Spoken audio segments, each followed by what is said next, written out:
Parents know when their kids are a bit off. It doesn't matter how much they love them or how many excuses they make. The signs are there from an early age, and some parents might lie to themselves about it, but they can feel it deep down. And for Annika, she had always known that her son was a bit strange. Out of all of her kids, he always stood out for all the wrong reasons. He was quiet and kept to himself. He didn't know how to talk to people. He never had many friends, never had a girlfriend, and he really struggled to hold down steady jobs. His two brothers were mostly pretty normal in comparison, which only made him stand out even more. And the older he got, the more noticeable it was. He'd leave the house for hours at a time with his camera, but he'd never show her the photos he had taken. He'd lock himself in his room, writing in his notebook or glued to his computer screen. He'd order packages that Annika would never see the contents of. But what could she do? He'd never actually hurt anyone before, and being weird isn't a crime, right?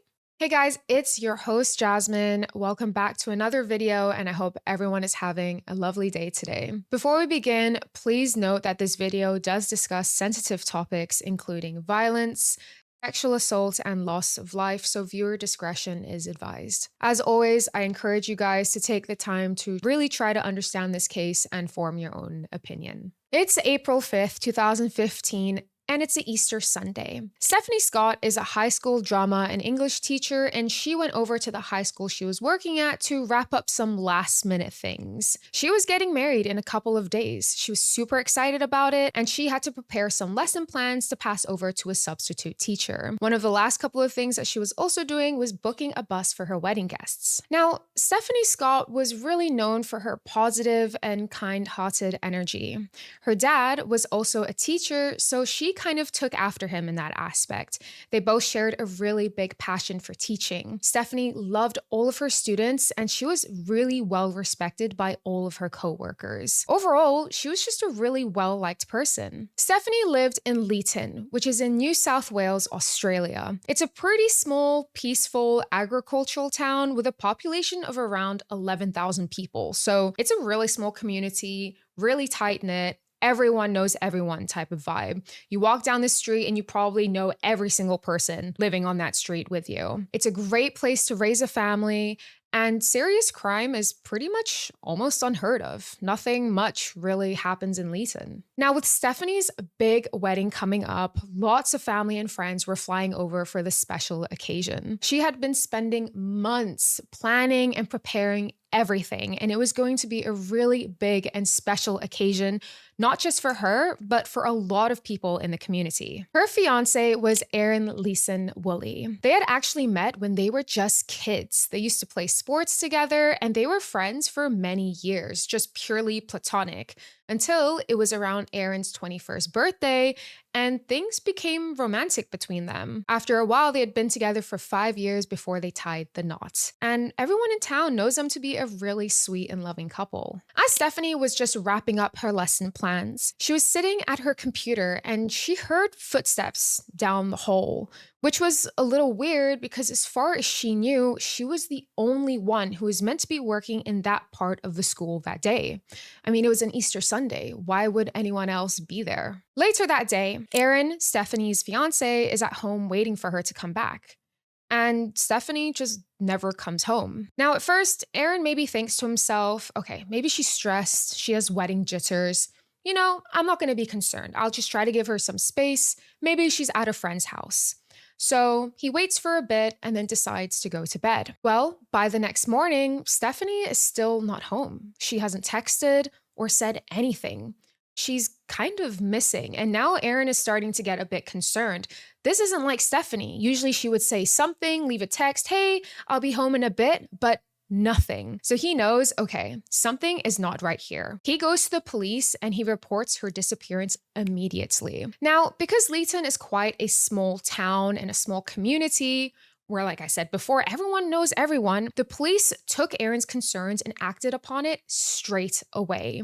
A search party for her began almost immediately. The Leeton police was led by Detective Tim Clark. Now, it wasn't just the police looking for Stephanie, it was the whole community. Officers did the standard procedure where they checked her residence, interviewed family, friends, colleagues.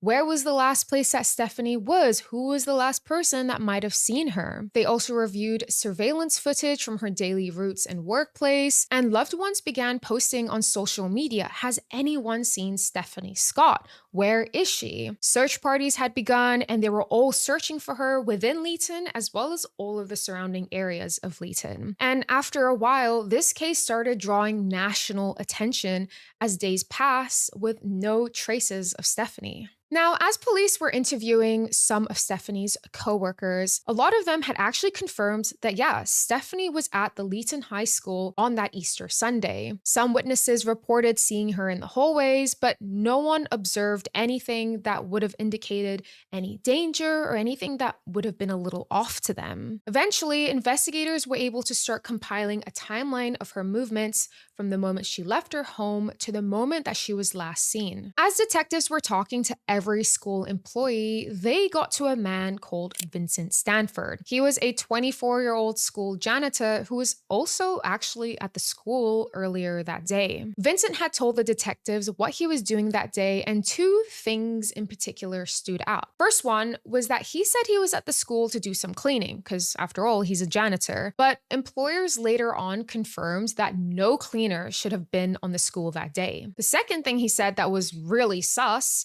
was that he said that he went to a supermarket later to buy groceries on that same Sunday, but that grocery store in question was actually closed. All the inconsistencies in his story and not having a solid alibi raised a lot of red flags for detectives. And it didn't really help that Vincent was kind of a strange guy in general. Vincent was a quiet guy. He was quite socially withdrawn, and he's even said before that being in the company of other people stresses him out. He likes to keep to himself. Now, I'm not saying people who are introverted or quiet are automatically weird, not at all, but there was just something about his vibe, his energy. You know when someone doesn't necessarily say or do something wrong, where it's like super clear, but you can just sense that something is a little off about them? That was Vincent. Vincent also lived with his mom. And again, that maybe isn't necessarily strange, especially in this economy. Housing is expensive, but maybe it could indicate a lack of independence. Originally, Vincent actually wanted to join the military a couple years prior, but he didn't meet the standard, so he took the temporary janitor's position at the school as a fallback. So that's how he ended up there. So everything about Vincent's energy, his strange and inconsistent alibi, and reasoning for being at the school on a holiday made the detectives suspect that something darker was at play here. Just 3 days after Stephanie's disappearance, detectives had a possible suspect in their sights now. So on April 8th, officers went over to Vincent's home. Now, he wasn't there at the time, but his mom was, so she let them in and let them search his bedroom and the house. As they were looking around, they came across some extremely concerning and really suspicious pieces of evidence. In Vincent's bedroom, they found a couple of things. First, they found a notebook with drawings that he drew depicting really extreme violence against women. They had also found surveillance videos, photos, and notes about women and children in Leeton. Yeah, he was tracking some of these people, where they went, what time they would go home, when they would leave, their routines. Like, it was insane, the level of detail and how much he was tracking these people. They had also found a set of school keys that actually belonged to Stephanie. While they were searching his bedroom, Vincent arrives home and he has a camera with him. So they ask, hey, can we take a look at your camera? And Vincent goes, yeah, okay, why not? And when they went through it, they found a photo of a burnt, deceased body. When they asked Vincent about it, he just said, well, I just downloaded it from a horror movie because I found it funny. Yeah, that's what he said. He found it funny. There's obviously a lot of things that is really concerning about that, but also, who does that? Who downloads photos from a movie onto your camera? Like, to me, that doesn't really make a lot of sense. Another thing that they had found in Vincent's room was Stephanie's red bra. in a backpack, and it had clearly been washed as well. In a second search that they conducted on his residence, they found even more concerning evidence. They found a lot of things outside of the house and in the garage. A couple of things that they had found was a boot liner that actually belonged from another car. It wasn't from Vincent's car. Now, if you don't know what a boot liner is, it's sort of like a layer of protection that people can put in the trunk of their car. So that was really questionable. They also found fresh tire marks near the house that didn't belong to Vincent's car either. They also found a used condom near the tracks. Now, they also looked to Vincent's internet searches, and they found a lot of things. He had searched for terms such as widow maker, widow knives, sharpest puncture knives, sharpest knife tips, sharpest knife you can buy serial killer knives. He's not trying to hide anything, is he? Further searches were also for leg cuffs, and he actually ended up buying a couple of these items. He bought flexi cuffs, and if you don't know what a flexi cuff is, it's basically a pair of zip ties that's already in the shape and like ready to be cuffed onto someone essentially. So all you have to do is just tie it. And they also found a dagger style knife. This package had arrived to the residence, and his mom ended up giving it to the police. Now, it is just absolutely crazy to me that he is just so obviously searching these terms up on the internet. We all know that everything you do on the internet is not private or hidden. All of these internet searches in history is visible and is all evidence that can be used against him. On April 9th, the day after they had searched his home, Vincent was taken into custody at Junee Correctional Center, and he was charged with murder. At first, he denied anything. He said, "I didn't kill anyone. I don't even know who Stephanie Scott is. No involvement whatsoever." Now, we will note that at this time, he had visibly small scratches all over his face, on his forehead, under both of his eyes, on the bridge of his nose, and both on his arms. On April 10th, just the day after, Stephanie has now been missing for 5 days at this point. Now, this is just one day before her wedding, and the police found her remains in Cocopara National Park, which is around 70 kilometers away from Leeton. This discovery devastated the entire community, and it unfortunately confirmed what everyone had feared. The next day, after Stephanie's body had been found, Vincent asked to speak with the police again. And after consistently denying any involvement and being very adamant about the fact that he had nothing to do with Stephanie's disappearance, claimed he didn't know her even though they worked at the same school, he suddenly just changed his tone, just like that, and ended up confessing to everything. What's really weird about this is that he had no idea that Stephanie's body had just been found the day before. And we will never really know why Vincent suddenly decided to confess. He didn't know that they found Stephanie's body, so this was just some weird coincidence? What do you guys think? Let me know in the comments below. So when Vincent confessed, he admitted to a lot of really disturbing things. He said that he'd actually been wanting to find a victim for some time. And on that Easter Sunday, when Stephanie was brutally murdered, he was actually waiting at the school for someone else. A 12-year-old girl that he had been actively stalking and following. Yeah, this is just clearly like very insane, because he works at a school that's just filled with children. Oh, it's honestly so awful. He would follow this 12-year-old home and keep tabs on her. Like, he would keep tabs to the extent in which he would look at how many people were at home, at what time, when she would leave her home, when she would go to school, like everything about her day-to-day routine. And he was planning to assault and murder her. But when he saw Stephanie on that Sunday, he said, "I wasn't angry or anything. Basically emotionless. I just had to kill her." It's just so sad because this is just truly wrong place, wrong time. And unfortunately, if it wasn't Stephanie, it was probably going to be someone else. In Vincent's confession, he described the assault against Stephanie in detail. Now, I do want to warn you guys that this part is a little bit graphic. Stephanie was at the school working on her laptop, right? She was preparing lesson plans for her substitute teacher. She was booking a bus for her wedding guests. Super excited about that, spending a lot of time to make sure everything was going to go exactly how she wanted. Now, while she was doing this, Vincent was there too, and he took notice of her.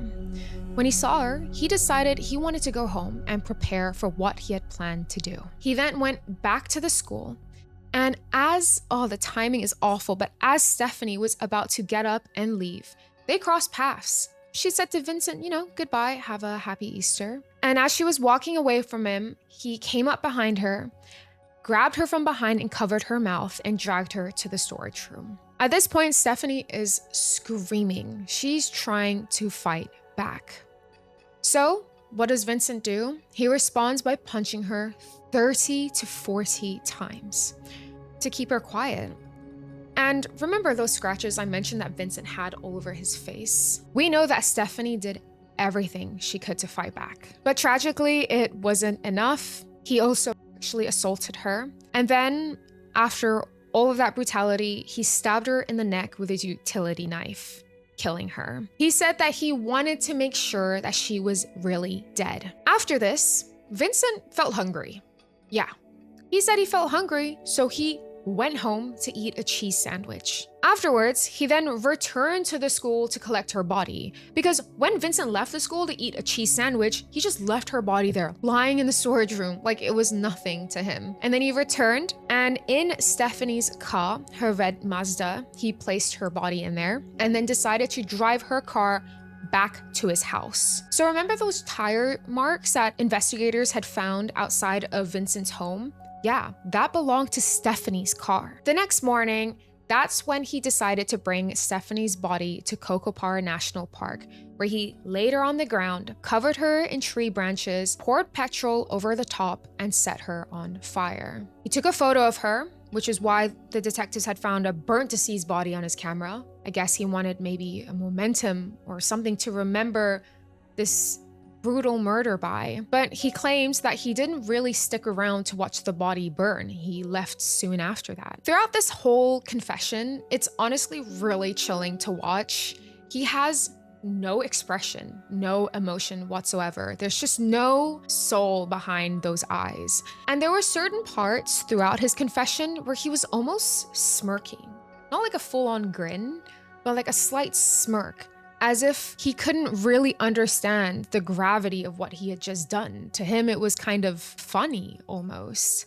And it was just honestly so unsettling. Now, before Vincent had confessed to the police, they had found a ton of physical and digital evidence at his house. And this was all implicating him in Stephanie's murder, right? But just because they had the confession, it didn't mean that the investigation was done yet. Over the next couple of weeks, they uncovered even more damning evidence against him. Now, Stephanie's laptop, the last thing that she was working on before she was killed, contained all of her work files, and Vincent had thrown that into the local canal, just trying to get rid of it, of any evidence of Stephanie, even though he collected and kept a lot of her other things, which is very strange. They went through Vincent's phone, and they found even more images related to the assaults and pictures of Stephanie's body. They also found bloodstains in Vincent's and Stephanie's vehicles. And that boot liner that I mentioned earlier that they had found, and the used condom as well, they both tested positive for Stephanie's DNA. So all of this just confirmed everything against Vincent to implicate him. Now, the autopsy results as well from Stephanie's body confirmed severe blunt force trauma as the primary cause of death. She had facial bruising, nasal and orbital fractures, and stab wounds to the neck. So these results as well matched how Vincent describes the brutal attack. Now, this part is crazy because Vincent didn't work entirely alone on this. He had a family member that actually helped him dispose of evidence. And it's not his mom. It was a twin brother. His name was Marcus Stanford, and he actually lived in a different part of Australia in Mount Barker. Now, what Vincent had done, He had mailed Stephanie's engagement ring and her driver's license to his twin brother to get rid of it. And this part is so weird to me, and I think it was weird to a lot of people throughout this investigation, because why did he do that? He had kept all of these other things belonging to Stephanie, her bra that he had also washed because he wanted to keep clean for some reason, her keys, but her wedding ring and driver's license he gave to his brother, which, by the way, his brother pawned it off for like $700 and just burnt her driver's license. And when Vincent was actually asked about this, like, why did you do that? Where is her engagement ring? He lied about it. He actually said at first, oh yeah, I just chucked it out in a bin somewhere. Like, I don't know. He was really dismissive about it. Vincent's brother was charged as an accessory after the fact. And what is just so devastating about all of this, her engagement ring is supposed to commemorate a really special occasion and milestone in her life. And her family wanted to try to get that ring back. So they actually went to the place where Stephanie's body had been found, and her fiance and family were trying to look for her engagement ring. And I guess at this time, they just didn't know that it had actually been pawned off by Vincent's twin brother. Prior to Vincent's sentencing, he underwent a lot of psychiatric evaluations. They needed to understand and gauge his motives and how aware he was of his actions leading up to and during Stephanie's murder. So they found a lot of things about Vincent. They had found history of violent behavior going all the way back to his childhood. When Vincent was a kid, he lived in the Netherlands for a little bit. And in 2003, during that time, he actually got expelled from school for a violent attack towards his teacher.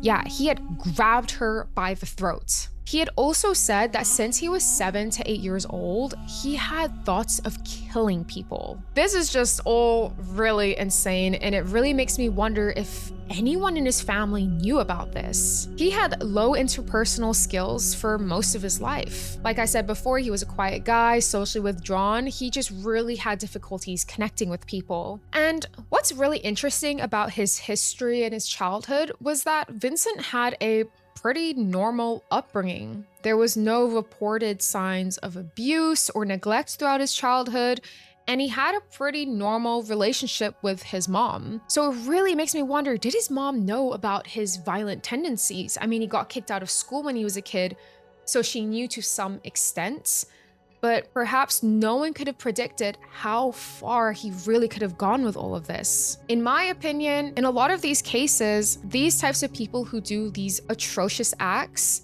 have some sort of red flags from a really early age. It could be due to neglect or abuse, but this wasn't Vincent's case at all. Psychiatric professionals ended up finding out that he had high sadistic and aggressive traits. Even considering what he did to Stephanie, he had surprisingly low psychopathic tendencies. Now, what does this all mean? Well, his low psychopathic tendencies meant that he didn't show any traits that was actually associated with psychopathy. Yeah, believe it or not. Some of these traits include superficial charm, being able to manipulate people and sway them, being really good at lying, and psychopaths usually commit violence for their own personal gain. Maybe it's control, power, or ego gratification. Their violence is usually really calculated, and they're not emotionally impulsive, and Vincent just didn't fit anything within that profile. But he did show sadistic and aggressive traits. So this can actually include things like the enjoyment of dominating or hurting other people, which we can see has happened towards Stephanie, his lack of empathy, that we can see throughout his confession, where he just has no emotion whatsoever. It's also traits of fantasizing about violence and acting without remorse. This is all very clear to us too, as he's had these thoughts and these violent drawings that he's done against women. Like, this is all very prevalent in his behavior. He also has a lack of remorse, and specifically for the pain that he has caused. Even if he can understand the consequences of what he has done, he just doesn't feel anything for it. Vincent didn't calculate this attack against Stephanie. He just acted on his darkest impulses. And all of these findings would later be used to inform the case against him. On July 20th of 2016, Vincent Stanford received life imprisonment for the murder of Stephanie Scott, supplemented by an additional 15 years for assault. His brother Marcus, who helped him dispose of evidence, was sentenced to 15 months in jail. Now, this did lead to some outrage in the community.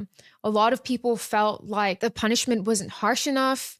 Marcus should have got a longer time in jail, but that didn't end up happening. He completed his time in prison, and then he was later released in September of 2016. And after his release, Marcus claimed that he cut all ties and communication with Vincent. Like, he does not seek to have any sort of relationship with him. And I hope for his sake that is true. On April 22nd of 2015, Stephanie's funeral was held at the same venue she was going to get married at. Around 1,000 people from the community attended it. And it really showed how deeply her case had impacted everyone. Her ceremony was beautiful. And her favorite color was yellow. So everyone wore yellow, and there were yellow balloons and yellow decor. And it eventually became the national symbol of remembrance. During the candlelight vigil for Stephanie, one of her students said she was an amazing teacher who you could go to for anything. Stephanie's case caused an outpouring of grief from everyone across Australia, and it really sparked debates about gender-based violence. In subsequent years, her family established an annual commemoration on October 14th. Inviting everyone in the community to participate in a ritual tea ceremony featuring Stephanie's favorite biscuits as a way to remember her. In 2021, Stephanie's family filed a civil action lawsuit against the NSW Education Department and the company that had employed Vincent. They wanted to make sure that what happened to Stephanie could never happen to anyone else. This meant forcing the employment company to properly screen future school employees. Do a background check. Make sure that they are clear of any criminal history, especially when they're working around children as well. And they were successful. Not only did their settlement change these screening processes, but the state government even implemented policy changes to increase safety measures for staff working alone on school grounds. They also strengthened guidelines for reporting procedures and environmental risk assessment. It was honestly an incredible success, but it was also a little bit bittersweet. Stephanie's family knew that all of these things could have saved their own daughter. Rest in peace to Stephanie Scott. Her story is truly heartbreaking, and my deepest respect goes out to their family, who have shown incredible strength in seeking justice and pushing for better protections for teachers like Stephanie. I know this was a heavy case to listen to, and these stories can really stick with us. So as always, please take a moment to check in with yourself and those around you. Thank you so much for watching this video and taking the time to learn about Stephanie's story with me. If you found this video informative, don't forget to like, subscribe, and share any thoughts that you have in the comment section down below. I'll see you guys in the next one.